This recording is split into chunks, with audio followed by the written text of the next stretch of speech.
So they give us a zero, right? The zero of the polynomial.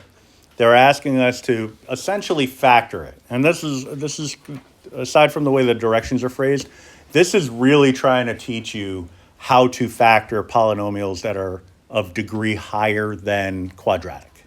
All right. So they tell us a zero is -1, all right, which means that a factor exists corresponding with that, and that factor would be x plus 1. All right, that's the whole flip the sign thing. All right. So, and really the idea behind that is that you're looking at, when I say something is zero, it means x equals -1. So I'll even write that. So x equals -1. To get it in factor form, I would just really add a 1 to both sides.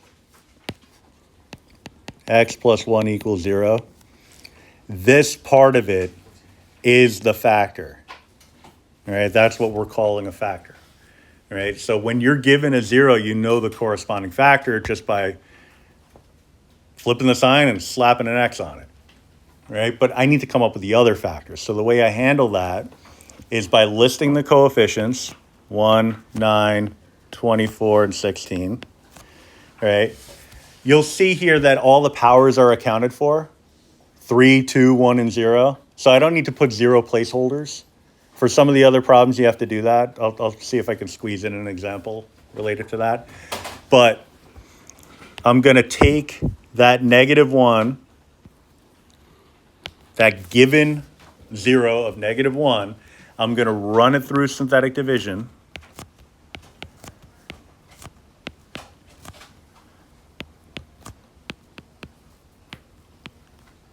All right, so I multiply, add until I run out of room.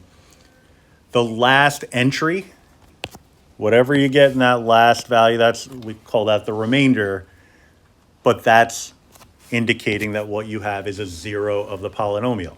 All right, if it's a 0 of the polynomial, it means that the corresponding factor exists. All right, so if I tried, for example, 7, and I got a remainder, that would mean that x minus 7 is not a factor of this polynomial. All right, we touched on that a little bit. We'll do a little bit more as we go. All right, well, once we get down to a quadratic, so we started off with a power of 3. Getting it down to a quadratic happens after we run through synthetic division the one time, right? Because we reduce the power by 1 every single time we run through synthetic division. So power of 3 becomes power of 2. If I did synthetic division a second time, then it would be a power of 1, right? So you keep going until you get down to a power of 0 if you want, right? But I have x squared plus 8x plus 16. And then I check to see whether this is factorable, all right? We will do some problems later that are not factorable, and we'll have to tackle those situations, all right? But here, the factors are just x plus 4, which I can write as x plus 4 squared. Now it says write p of x as a product of first degree factors. So p of x is equal to x plus 4 squared times x plus 1. All right, the x plus 1 coming from the given 0. All right, I have a power of 3 to start with. I have 3 factors. All right, the number of factors that you have has to match the power of the given polynomial. And you might say, I only have 2 factors. Yeah, but one of them's to the second power. All right, so that's a multiplicity of 2. All right, so 2 factors, 1 more factor, total of 3 factors. All right, which corresponds with the degree of the polynomial. All right, it's a quick way of checking to make sure you have enough stuff in your final answer, because more often than I would like, students will write p of x is equal to x plus 4 squared. Be like, I did all the work, but what you have there would only distribute out to a power of 2. It needs to distribute out to that. All right, so you need to have the one that worked along the way as well. All right. So the next one, same idea, coefficients 2, 7, -19, -60. 3 is a 0.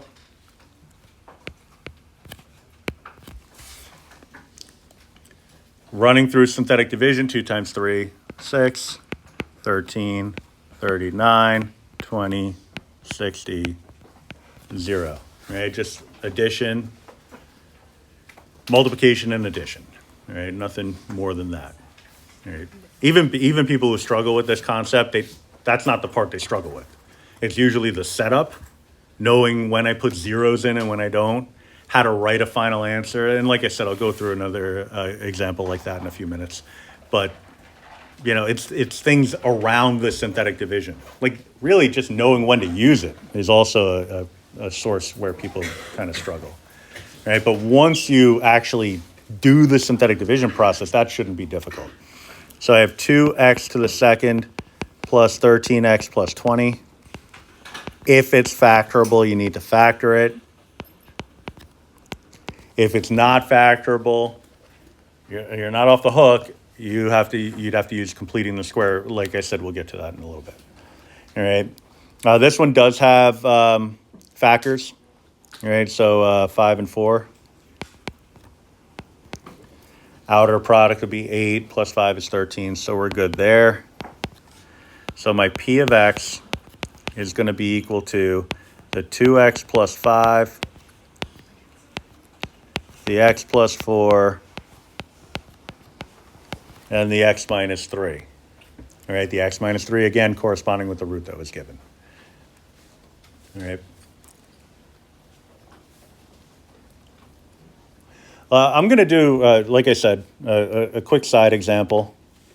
It's related somewhat to what we're doing. I'll just use a simple division problem. So, for example, if I had, because I want to show you the ones that have powers that are not accounted for. So let's say you have x to the 4th minus x plus 1. And I want to divide that by, I don't want it to divide it evenly, so I'll just say x plus 2. All right, just a quick example. Because I don't think any of the examples that I have on the handout are going to address the missing powers, so I figured I'd throw something in there. If I were just asked to do a simple division, my coefficients here would be for the power of 4, I have a 1. There's no power of 3, so coefficient of 0.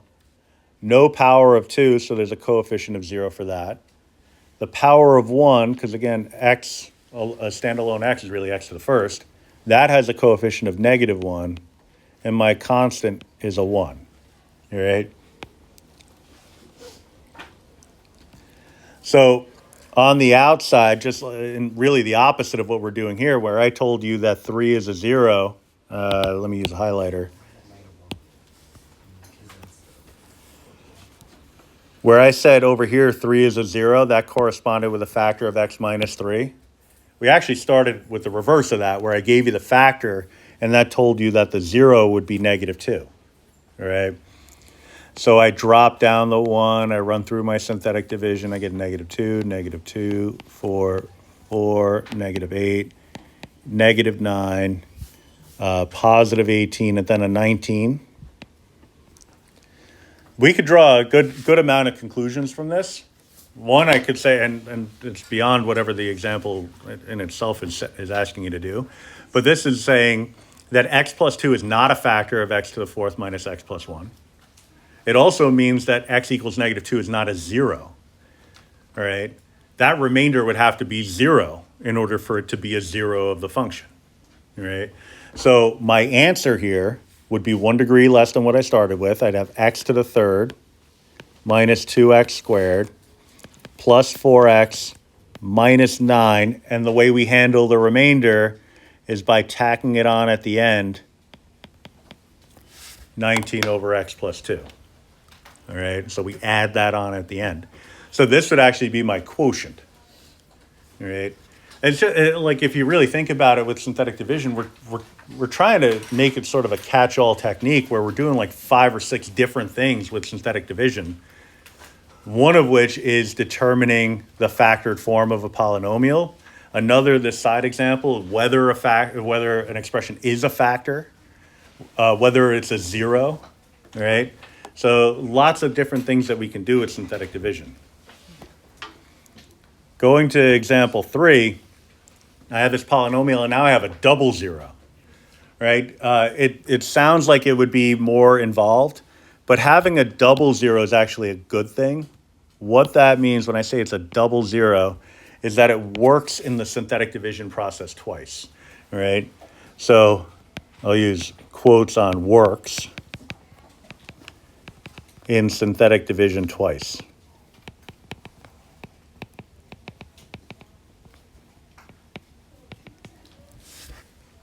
All right. So that means that I would run through synthetic division with a 3, take that answer, run through synthetic division a second time with that 3. All right. It also means that we have multiplicity of 2, which means that one of my factors, just like in example 1, one of my factors is going to have a power of 2. All right. And we'll cross that bridge in a minute. But the way we handle it, list our coefficients. Make sure you account for everyone. All right. I'm going to put in a 3. Carry down the 1, put in the 3. Run through my synthetic division. 3. I get a -1, a -3, a -6, -18. And that zeroes out, all right? So again, that's what I mean by it works. I get a remainder equal to 0. I'll use my highlighter there. And again, and this goes back to the remainder theorem. This means that f of 3 is equal to 0, all right? When I run through synthetic division using what I think a 0 is, that means that whatever that value is, it has to be equal to 0. F of 3 is equal to 0, all right? All this is really saying is that if I do f of 3, I get a result of 0. That addresses the concept of being a 0 of the polynomial. That's this. The double part of it just means that I run through it a second time. All right, I've had enough people, if you're not given the instruction on this, say 3 is a double 0. So do I double the 3? Do I use a 6? How do I double 0? Double 0, isn't that just 0? So it just means that I have a second layer to my synthetic division where I just run through it a second time. 1 times 3 is 3. I get a 2. 2 times 3 is 6. And I get a remainder of 0. All right, that's where it worked the second time. And now what I have, without really doing anything related to, factoring, completing the square, or anything quadratic related, I actually have my set of factors, all right? Because my p of x is going to be x minus 3 to the second power for the fact that it's a double 0, all right? And then I also have an x plus 2, all right? And the idea behind that is if I start off with a power of 3 and I go through synthetic division, my first result is going to be power of 2, just like what we've been doing. If I do it again, power of 2 becomes power of 1, all right? So if I were to fill in all of the variables here, I'd have x to the second, x to the first, x to the 0th, but then down here, I'd have x to the first, x to the 0th. All right, 1x to the first is just x. 2x to the 0th is just 2. All right, throw in some plus signs as needed, and I have what I'm looking for. I could throw in plus signs here too. Plus a minus, plus a minus. All right, if I needed to just do it the one time, I would get x squared minus x minus 6. But doing it the second time allowed me to avoid having to work with that. All right.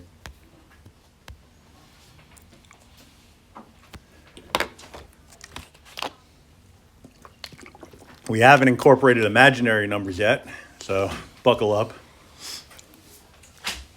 Now, it's actually It's going to seem a lot more challenging only because we're throwing I's in here. But in terms of the raw skills, it's not any more difficult. The one theorem that we probably, you read it, it's like I'm not quite sure what that means. But when you think about it, if you know what a complex number is, then it should make sense. Imaginary roots theorem tells me that imaginary roots occur in complex conjugate pairs. All right. And what that means is that if I have an imaginary root of, sorry, not x, a plus bi, I also must have an a minus bi. If I have a root of a minus bi, there must also be a root of a plus bi. All right. Which may not help yet, because it's just me throwing a lot of notation out at you. But if I tell you in that first example, number 10 there, that 6i can be thought of as 0 plus 6i. Like I could tell you any number is 0 plus whatever that number is. If I tell you the number 2, 0 plus 2 is the same thing, all right? So 0 plus 6i, there must also be a 0 minus 6i. And that happens to be what this one is, 0 minus 6i. As opposed to number 11, where they give me a 1 minus I, so they give me the minus, but I need to then infer that there's a 1 plus. All right? That's not something that I can tell you on a quiz or a test. All right? Because when you distribute out a polynomial, whether you're given imaginary roots or otherwise, your final answer will never have an I in it. All right? If you forget that one of the roots in number 11 would be 1 plus I, you're going to get an answer that has an I in it, and it won't be right. Right? So the hand will go up, and you'll say, I'm not quite sure what I did wrong here. I know you said that I can't have an I in my final answer. Can you tell me where I made the... I can't tell you. All right? That's the focus of the question, whether or not you, aside from doing the algebra, know that if you have a 1 minus I, you must also have a 1 plus I. All right? That's the point of the question. I'll just put it as kind of a blanket statement. I can never help you with a conceptual component of a test, or a question on a test or a quiz. All right? And most of the time, can you tell me if I'm on the right track? That kind of question is usually getting at the concept. I really can't help you with that. All right? The only thing I can help you do is maybe rephrase a question, but even that's limited. Because in this case, if you knew, all right, it's a complex conjugate pairs. Can you just remind me what a conjugate is? I can't. That's the point of the question. All right, so we have to know this stuff. And in that first unit, when I was emphasizing all that notation that everybody loved, like what happened on the test? You had to know the notation. Oh, the open circle. Can you remind me what that? I can't. Does that mean multiplication? No, I can't tell you. All right. Like that's the point of the question. All right. And it really, really stunk last night when I was going over my son's test. He's taking Algebra 2, so he's doing a lot of the stuff that we're doing now. He's learning about synthetic division also. He just got his test back. Involved composition of functions. F open circle G. Son of a math teacher who's been teaching for 25 years. You know what he did? He multiplied the two together because he forgot that the dang open circle meant plug one function inside the other. So he thought it was multiplication, just like a lot of other people do, and he got it wrong. And I had to look at him, and it's like Michael Jordan's son, who kind of is okay at basketball, but he's not like legendary. You know, like You're Michael Jordan. I compared myself to Michael Jordan. Yeah, absolutely. All right. I'm certainly no LeBron James. I'm much better than that. So I have my two complex factors here, right? Roots, I should say. I have to write them in factor form. I have x equals 4 x equals 6i, and x equals negative 6i. In order to write the polynomial, I have to write them in factor form. So x minus 4 equals 0, x minus 6i equals 0, x plus 6i equals 0, which really just trims down to x minus 4, x minus 6i, and x plus 6i. You do not need to write this part of it. That's really just to show the progression. If you didn't write that, that's fine. You can jump right from the given roots to the factor form, bypass all that stuff in the middle if you want. We then have to distribute it out.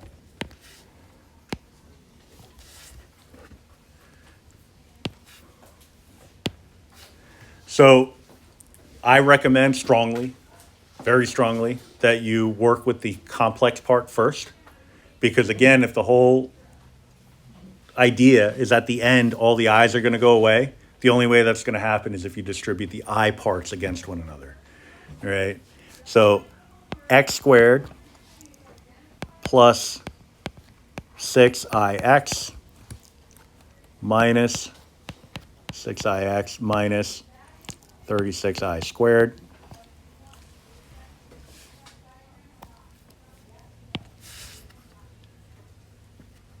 Opposites would cancel. What is I squared equivalent to?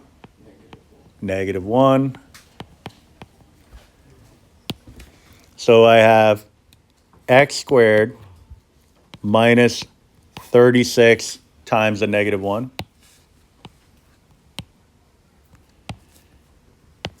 Negative 36 times negative 1 is positive 36.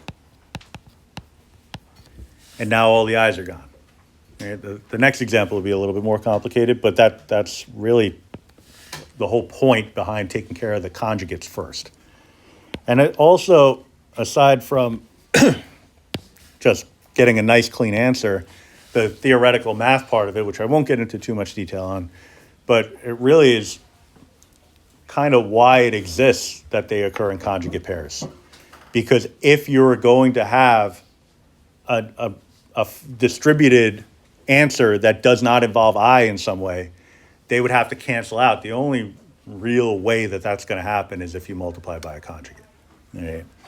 So it's more like a discovery than an invention.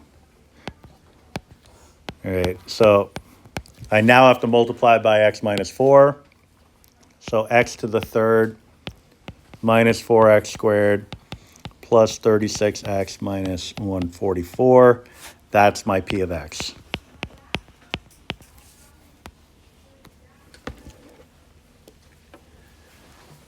All right, so that's kind of one of the easier types of problems like this, right? Because I gave you both of the relevant imaginary roots, so you didn't have to infer anything.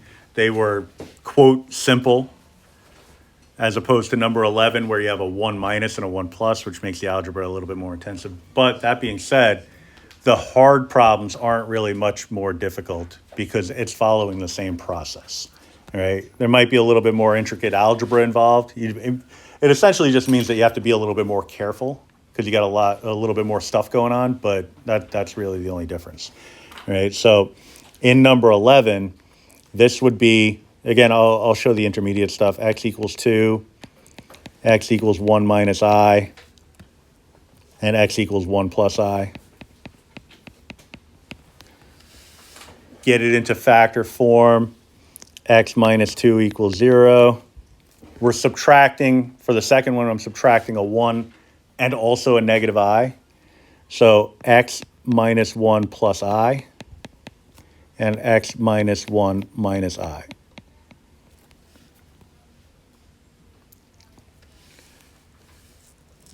Which is going to give us our set of factors, which will then be multiplied.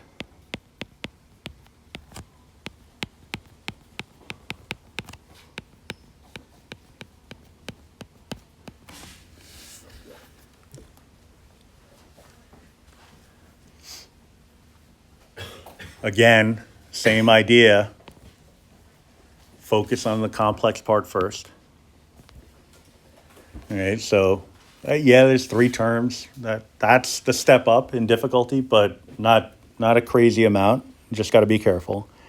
Run through with the x first. You'll get x squared minus x minus ix. Run through with the -1.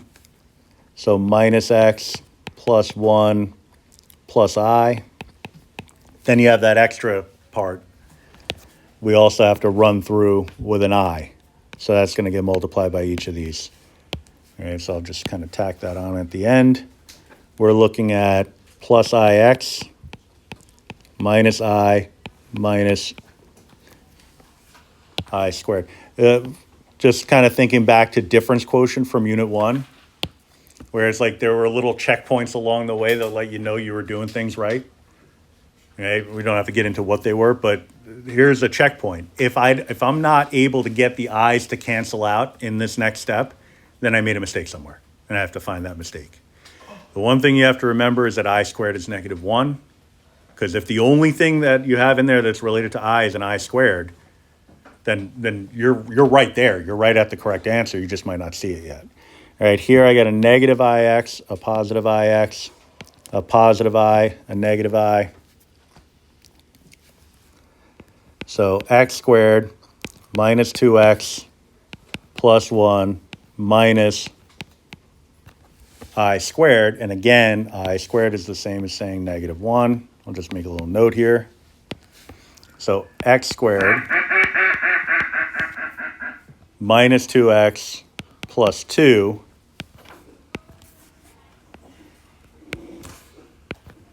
I'm going to distribute that against the x minus 2. All right, so an extra level of algebra here, or layer of algebra. It's not any more difficult. It's just you got to do more. So I'm going to run through with the x. So x to the third minus 2x squared plus 2x. Then I'm going to run through with the -2, which is going to get me a -2x squared plus 4x minus 4.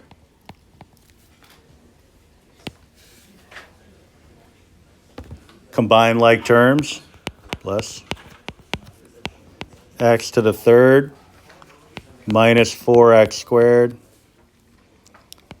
plus 6x minus 4. All right.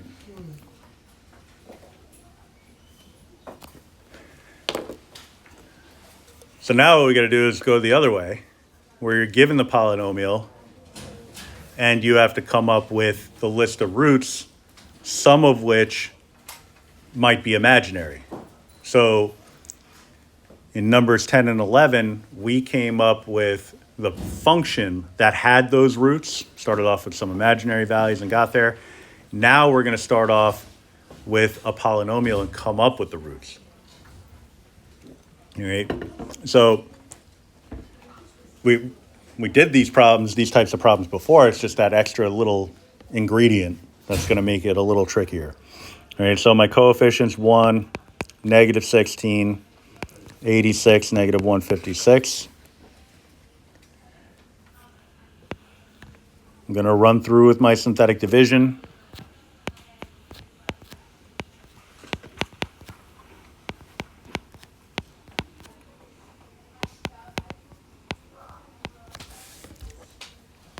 All right, so I'm going to get a quadratic as a result. Again, we started off with a power of 3. One turn through synthetic division now becomes power of 2. So now I have x squared minus 10x plus 26. A few minutes before the exit ticket, I'll let you take a breather if you need to. All right, but I'm just going to keep going, because I want to make sure that you have enough time next week to review for the test. So I just got to get through this and then go from there. So you look at this, If you could factor it, great. You can't, spoiler. So you have to do something else. So this is not factorable. So we're going to use completing the square.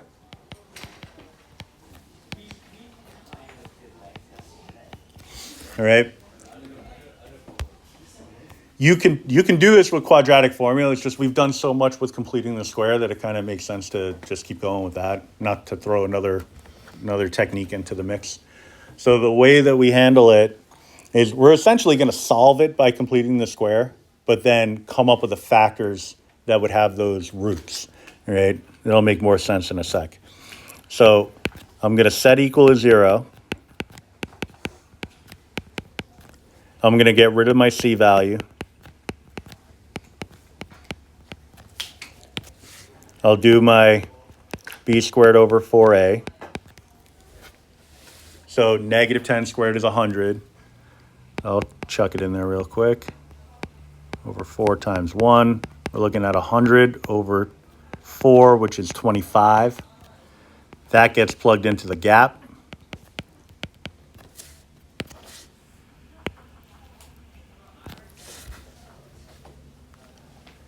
All right. Left-hand side should be factorable. If you're doing it right, it's a perfect square trinomial, and its factors would be x minus 5 times x minus 5, so x minus 5 squared.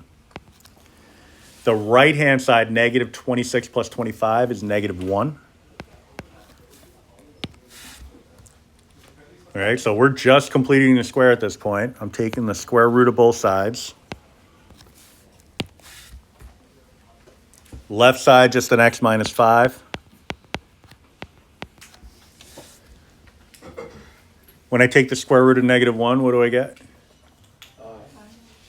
Plus or minus I.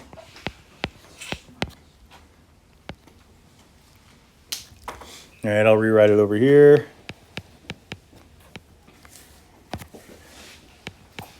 Now I want this, if I wanted the roots, I would just add 5 to both sides and get my answer. But I want it in factor form, which means that everything needs to be on the left, right? Just like all these other examples where I had equals 0, equals 0, equals 0. That was the factor form, right? Same idea here, equals 0, equals 0, equals 0, all right? So I want this to be equal to 0. So the way I handle that is by subtracting the plus or minus I from both sides.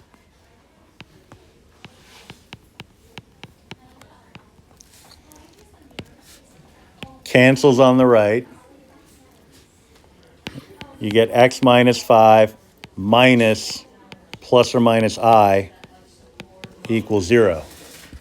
Now we can clean that up a little bit, not too much, but what we can do is I can essentially distribute. It's not really distributing, but I can multiply in that negative and get x minus 5 minus plus I equals 0. And that's funky notation. The last time you probably even saw anything like that would be if you did trig identities last year, which there's no expectation, in my opinion, that you would remember in any kind of appreciable detail. So we'll review all that. But for now, if you write plus over the minus or minus over the plus, it doesn't make a difference, right? It's just saying that there's two separate factors. P of x is going to be equal to x minus 5 minus I, x minus 5 plus I, and then the one that worked in synthetic division, the root of 6 corresponds with a factor of x minus 6. All right, so I have 3 factors, and I have a power of 3 polynomial. Power of 3 polynomial tells me I should have 3 factors. I have 3 factors. Doesn't mean I did it all right, but I have all the necessary ingredients, so I probably did it right. All right. Number 13, this one has a double root, but it also starts with a power of 4, right? So we kind of need to have a double root here. Otherwise, we really can't even get started. I mean, that's not true. We can get started, but then we're going to get stuck, all right? But if I know my coefficients are 1, negative 6, 5, 32, and 20, and a negative 1 goes on the outside. I'd run through synthetic division.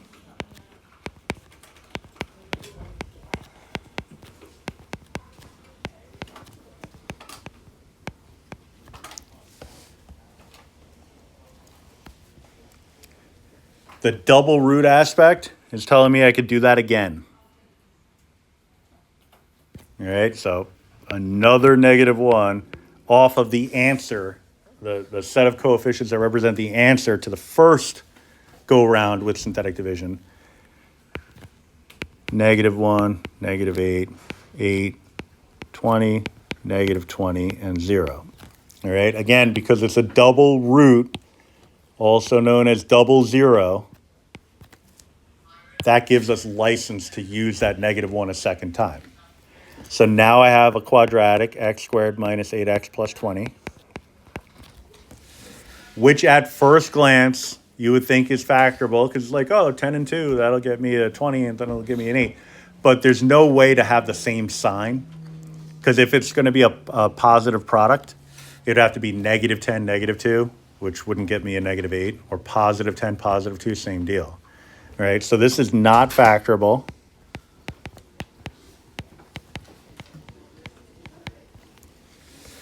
All right, not factorable, which means we're going to use the completing the square.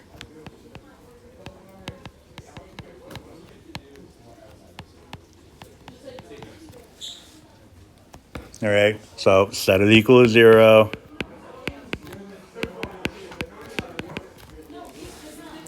Remove the 20.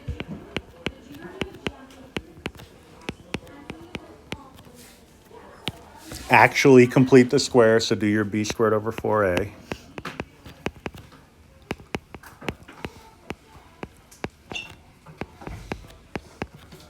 All right, that's going to give me a 16.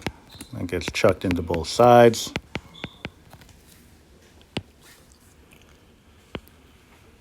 Left-hand side is factorable as x minus 4 squared. Negative 20 plus 16 is negative 4.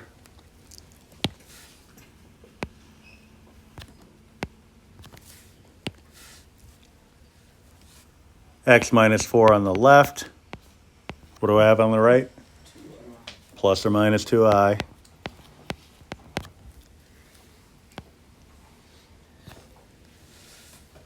All right.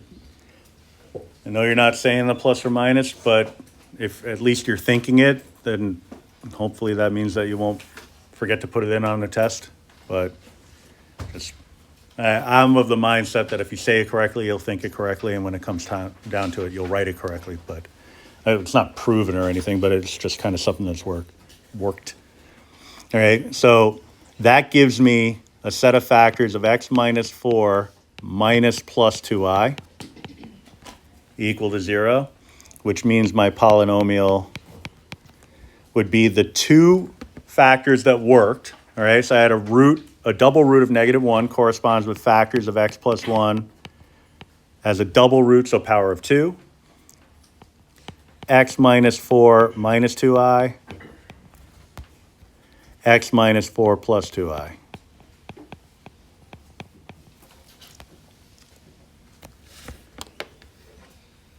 All right, I'm going to do two more examples. They're related to the rational roots theorem. The concept of rational root theorem is the only thing that's different, but it's pretty simple as long as you remember what the P's and Q's stand for. I'll get to that in a second. But then everything after that is pretty much what we were just doing. Right? So you can see if it's factorable, like these problems, it's not an overly lengthy process. Yeah, I had to write like 5 or 6 lines, but if it's not factorable, that's when you have to write like 10 or 12 lines, right? So that's kind of the nature of it. Obviously, I mean, it's not called complex roots for this reason, but in cases that involve complex roots, it definitely seems a lot more complicated. But for rational roots, what we have are the possible roots, which we call candidates.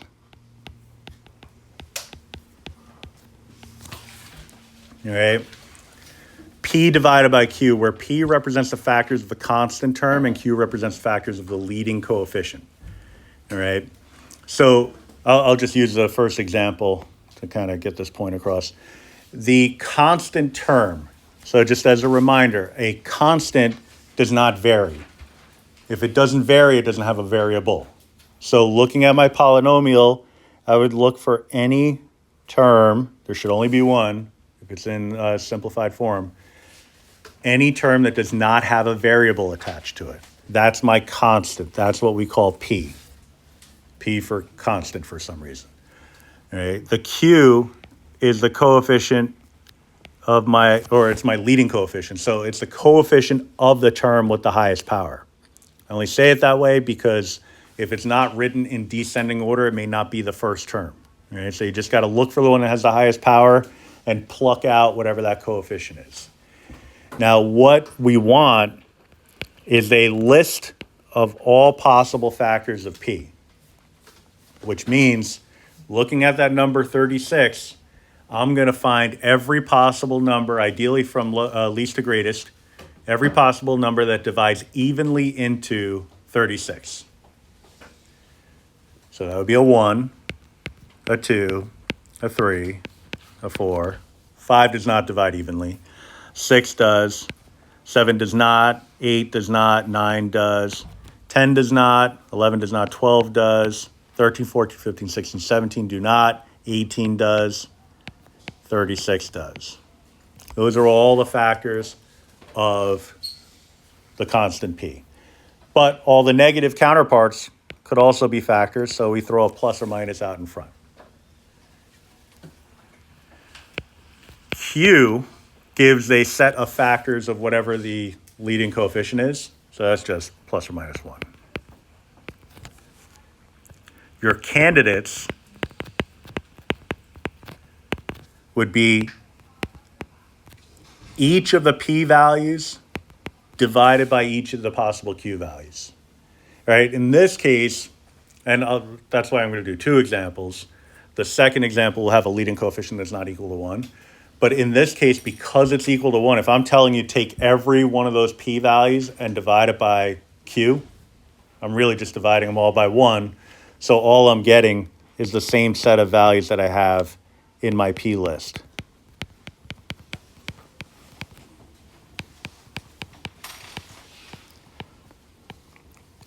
All right, this part here, that is the rational root theorem. All right, it gives us the list of possible rational zeros of the polynomial. Hi, I'm so sorry to interrupt. All right, so we have our list of candidates. That's the rational root theorem.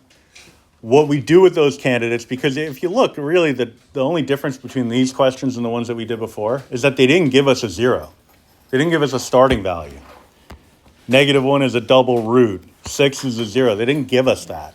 We need to have a list of possibilities to work off of. Yeah. Yeah, it just clicked. They'll tell them.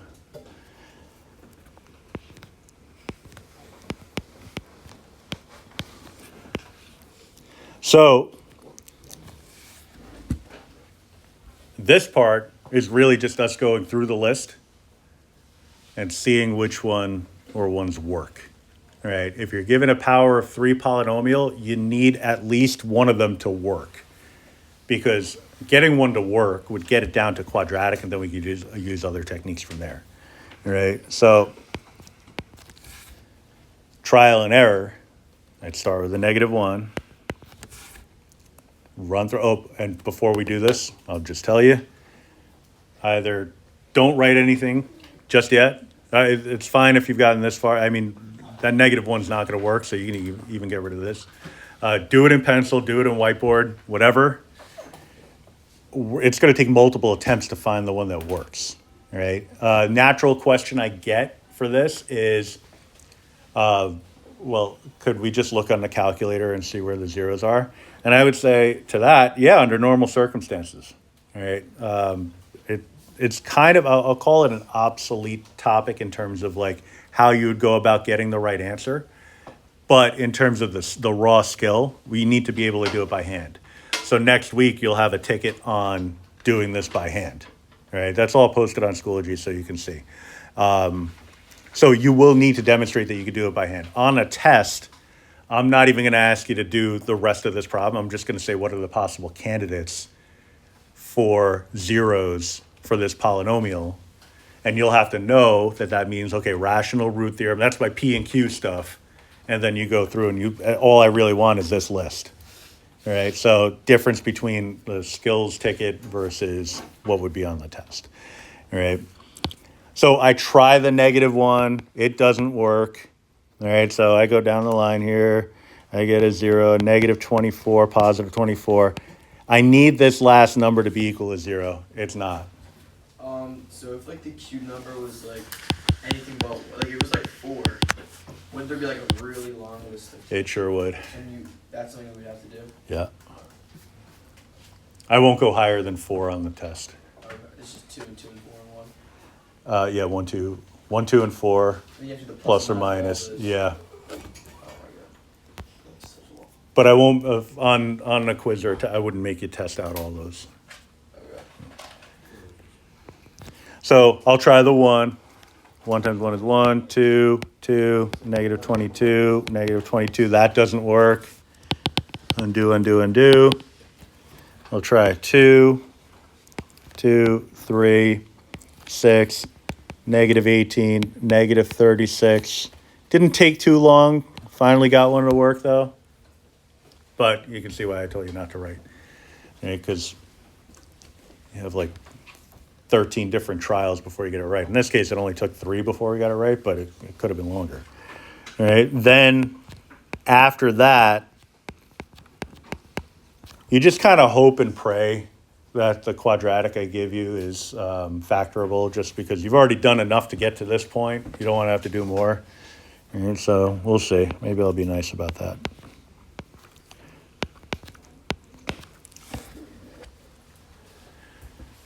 All right, if it's factorable, factor it. If not, use the completing the square technique. So +6 minus 3, that checks out. So just make sure you answer the question that's being asked. You know, we're getting better about that. The first quiz, it was not always the case. It was like it didn't say simplify, but you simplified. Right? As we go forward, you start realizing, okay, what is the question asking me to do? What do I need to do? What do I not need to do? In this case, it says find the first degree factors. So I need the x plus 6, the x minus 3, and the one that worked in synthetic division, which corresponds to an x minus 2. It also said find the roots. So I need to state x is equal to -6, 3, and 2. All right, so we don't want to trip at the finish line. We do want to answer the question that's being asked. So make sure after you did all that hard work that in that last step before you say, okay, I'm done, let me reread the question again. Did I answer what they asked me to answer? Yes. Okay, I'm good. No. Uh-oh. But like I said, let me do one that involves a coefficient not equal to 1. Where did you get the -6, 3, and 2? Oh, set each of these equal to 0. Yeah. Let me grab number 4 down at the bottom there. When you practice this on your own, I'll tell you that number 2 is kind of a trick question, but I don't want to give away the trick just yet. So I'll let you play around with that first, and then we'll talk about it. But numbers 3 and 4 are pretty good examples because they involve coefficients, leading coefficients that are not equal to 1, but they're also not crazy like a 16. If it was 16, factors of 1, 2, 4, 8, and 16. That'd be a lot. But here we're taking our P list. So that's plus or minus. Best attempt at a squiggly bracket that you can make. 1, 2, 3, 4, not 5, but 6, not 7, but 8, not 9, 10, 11, but 12, and then 24.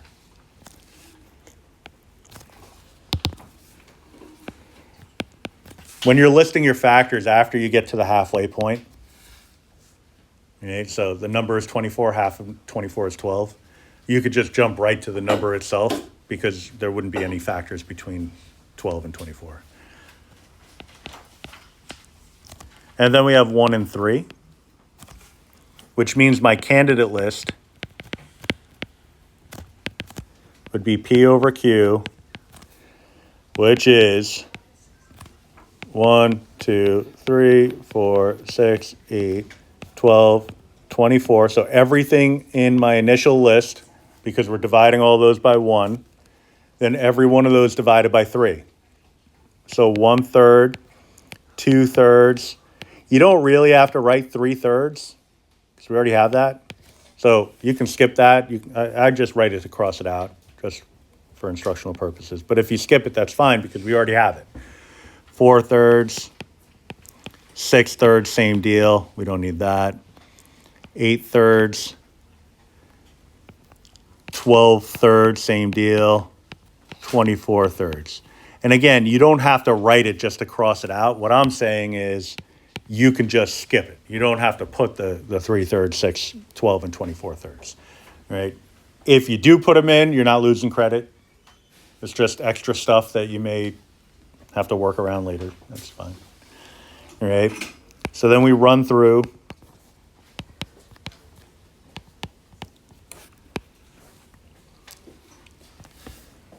It's trial and error. So hope it's a -1. It is not. Undo, undo, undo.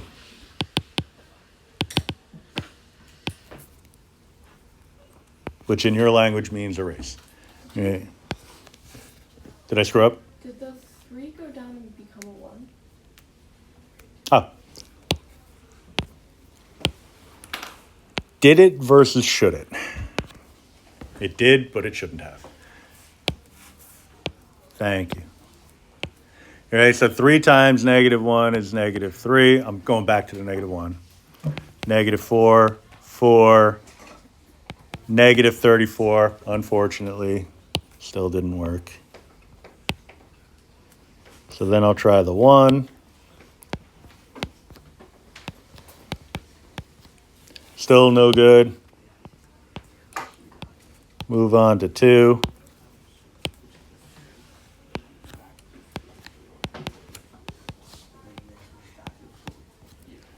Nope.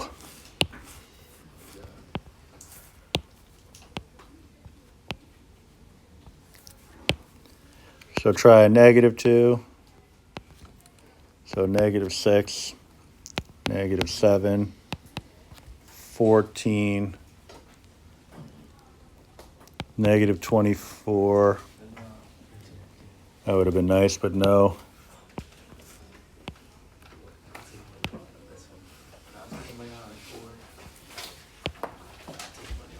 I already lost track. I did a +2 already, right? So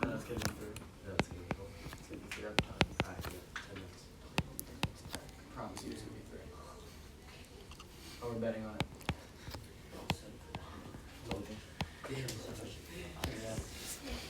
since gambling's not allowed in school. We're virtual. Where did you get the 1 values? Like for Q, like 1 and then 3? Where's the So we're looking at factors of whatever the leading coefficient is. Okay. Yeah, so that's, yeah, exactly. All right, so now we're down to quadratic. 3x squared minus 10x minus 8. Oh, and also, as I'm recording all of this anyway, it should be stated for the fact that gambling is not just not allowed in school, it is also illegal for anybody under the age of 21. So if you're engaging in gambling, you are committing a criminal activity, right? So take that for whatever it ends up being, and see where that goes. Andrew, shoot. What are you doing? All right, so we'll try, I mean, when you think of 8, factors 2 and 4, 4 and 2, you probably don't go to 8 and 1 immediately, so I'll try 2 and 4. Plus minus, I get a -12 plus 2 is -10. So my P of x is going to be 3x plus 2, x minus 4, x plus 3, and my roots, and again, if they ask, you got to put them. If they don't, then obviously you don't have to worry about it. But my roots would be negative 2/3 for negative 3, which means I got negative 3 to work, but if I tried 4, that would have worked. If I tried, for some reason, negative 2/3, just maybe I wanted to torture myself by incorporating fractions where I didn't necessarily need to, that would have also worked. So you could try those other zeros and just verify that they give you a remainder of 0, and that'll be good. All right, so